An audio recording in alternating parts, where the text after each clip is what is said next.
오늘 우리에게 주신 하나님의 말씀 로마서 10장 14절 15절입니다. 로마서 10장 14절 15절 말씀 함께 읽겠습니다. 그런즉 그들이 믿지 아니하는 이를 어찌 부르리요? 듣지도 못한 이를 어찌 믿으리요?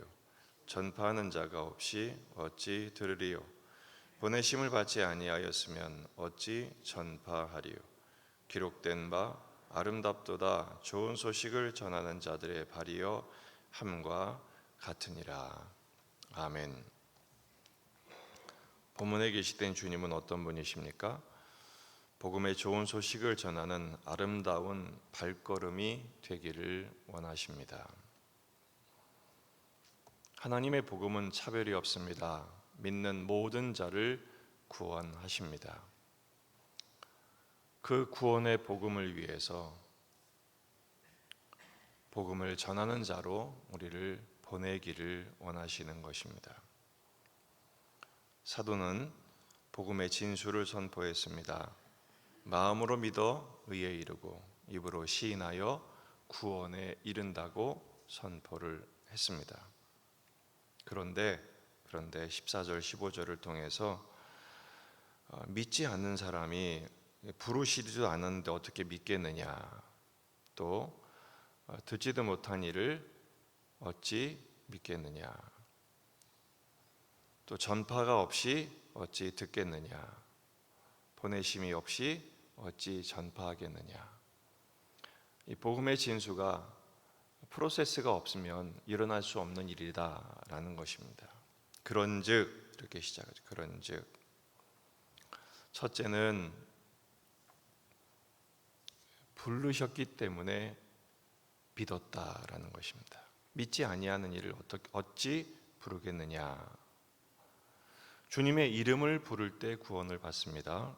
주의 이름을 부르는 자는 구원을 받으리라 말씀하셨지만 믿지 않는데 어떻게 주의 이름을 부를 수 있겠느냐라는 것이죠. 창세기 15장 6절을 보면 아브라함이 여호와를 믿으니 여호와께서 이를 그의 의로 여기시고, 믿지 않는 자를 어떻게 부르겠느냐, 믿어야 주의 이름을 부르지 않겠느냐라는 것이죠. 정말 이 믿음이 우리가 믿는 것인가? 그렇지 않다는 것입니다. 생각해 보십시오. 이 창세기 15장 6절은 아브라함이 여호와를 믿었어요. 근데 아브라함이 정말 믿음이 있어서 믿었느냐? 그렇지 않았습니다. 아브라함은 다메섹 엘리에셀이나 내게 충분합니다. 하나님이 아들을 안 주시니까 아브라함은 삐져가지고 그저 이 종이나 부사를 삼겠습니다 라고 투정 부리고 있을 때 하나님께서 아브라함을 데리고 나가시죠. 하늘의 별들을 보아라, 내가 이렇게 할 거야 라고 설득하십니다. 그제서야 아브라함이 고개를 끄덕였던 것, 그것을 믿음이라고 말씀하신 것입니다. 결국 우리가 주의 이름을 부를 때 믿음으로 주의 이름을 부른 것조차도 오직 은혜일 뿐입니다. 또 하나는 듣지도 못한 일을 어찌 믿으리요. 이 믿음은 들음에서 나는 것이죠. 이 들음조차도 하나님께서 듣게 하셨기 때문에 들은 것입니다. 이스라엘 백성들에게 듣게 하시기 위해서 하신 일이 뭡니까? 예레미야 26장 5절을 보면 내가 너희에게 나의 종 선지자들을 꾸준히 보내 그들의 말을 순종하라고 하였다라고 말씀하셨어요. 물론 그들은 듣지 않았습니다. 하지만 하나님께서는 계속해서 시대마다 당신의 종들을 보내셨습니다. 이방인들을 위해서는 누구를 보내셨나요? 빌립 같은 집사님, 바울 같은 사도들, 그리고 사도들 같이 보냄을 받았던 선지자들, 선교사들. 우리나라도 복음의 불모지에 수많은 선교사들이 파송을 받았고, 저 양화진 외국인 선교사 무덤을 가보면 참 돌도 안 돼서 죽은 아이들의 묘비가 여럿 있습니다. 선교사님들이 와서 아내를 잃고 남편을 잃고, 그럼에도 불구하고 떠나지 않으면서 계속해서 사역에서 보냄받은 분들이 계셨기 때문에 우리 민족이 복음을 듣게 되었고 그로 인해 구원을 받게 된 것입니다. 사도행전 1장 8절처럼 온 유대 사마리아 땅끝 이르기까지 주님이 복음을 전하라고 증언하신 그 듣게 하신 과정이 있었기 때문에 이런 결과가 있었던 것이죠. 그리고 다음으로는 전파하는 자가 없이 어찌 들으리요. 보내심을 받지 아니었으면 어찌 전파하리요. 전파된 것은 보냄을 받은 사람들이 있었기 때문입니다. 보냄을 받아 전파하는 자들이 있었기 때문에 그 복음을 듣고 믿음을 가졌고 믿음을 가졌기 때문에 주님의 이름을 부를 수 있게 된 것입니다. 전파하라고 보내심을 받은 그 절정이 누구냐? 바로 예수님이십니다. 하나님의 선교라고 하죠. 하나님 아버지께서 당신의 독생자를 보내셨습니다. 하나님 아버지의 마음을 깨달을 수 있도록. 그래서 요한복음 17장 18절에서 아버지께서 나를 세상에 보내신 것 같이 이렇게 말씀하시죠. 우리 예수님은 세상에 보내심을 받으셨어요. 복음 자체가 되셔서 보내심을 받으셨죠.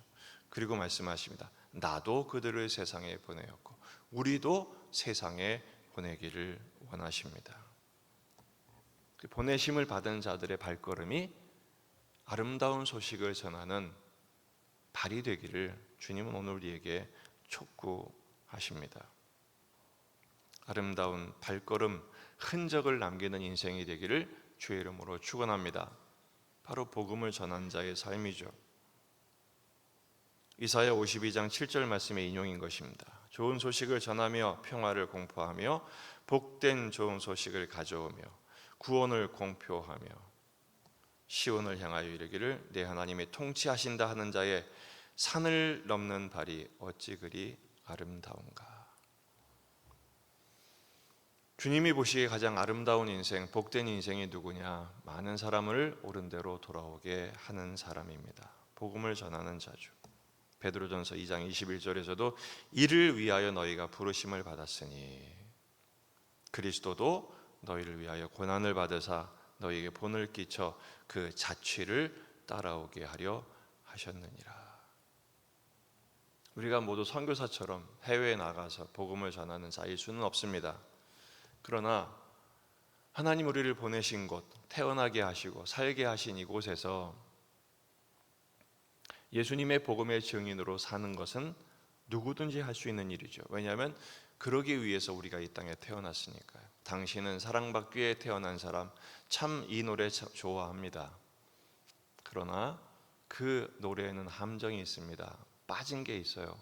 사랑을 전하기 위해 태어나기도 했다는 것입니다. 받기만 하지 마시고 전할 때 그 사랑이 더욱 확실해지는 것입니다. 그것이 성령 충만한 삶입니다. 성령 충만한 삶은 상태를 말하지 않아요. 뜨겁고 열정 있고 열심히 있는 상태가 아니라 성령 충만은 하나님의 말씀에 붙들리는 삶을 말합니다. 복음을 누리며 사는 삶이죠. 복음이 뭐죠? 예수 그리스도죠. 예수로 채워진 인생, 그리고 예수를 드러내는 삶. 네, 우리는 자꾸 자기 이름만 드러내려고 해요. 그것을 성질 충만이라고 합니다. 자기만 드러내려고, 자기의, 자기 이름. 우리는 예수의 이름으로 사는 사람들이지 않습니까? 예수의 이름으로 살고 예수의 이름만 전하는 자가 되십시다. 그것을 성령 충만이라고 합니다. 오늘 예수를 증명하고 예수를 드러내고 예수만으로 충만한 인생이 되시기를 주의 이름으로 축원합니다. 기도하시겠습니다. 말씀을 붙들고 우리 자신과 가정과 교회와 이 지역의 복음화, 민족의 복음화, 세계 복음화를 위해서 한 영혼 구원을 위해서 보냄받은 우리 예수님처럼 우리도 주님의 복음을 드러내며 예수의 사람으로 사는 한 날 될 수 있도록 환우들을 위해 군에 있는 아들들을 위해서 기도하십시다. 여름 행사를 위해서 또 공원 사역을 위해서 오늘 금요 기도에 계속됩니다. 예수님의 기도처럼 우리도 변화될 수 있도록 주의를 준비하며 다 같이 기도하시다가 돌아가시겠습니다. 다 같이 기도하겠습니다.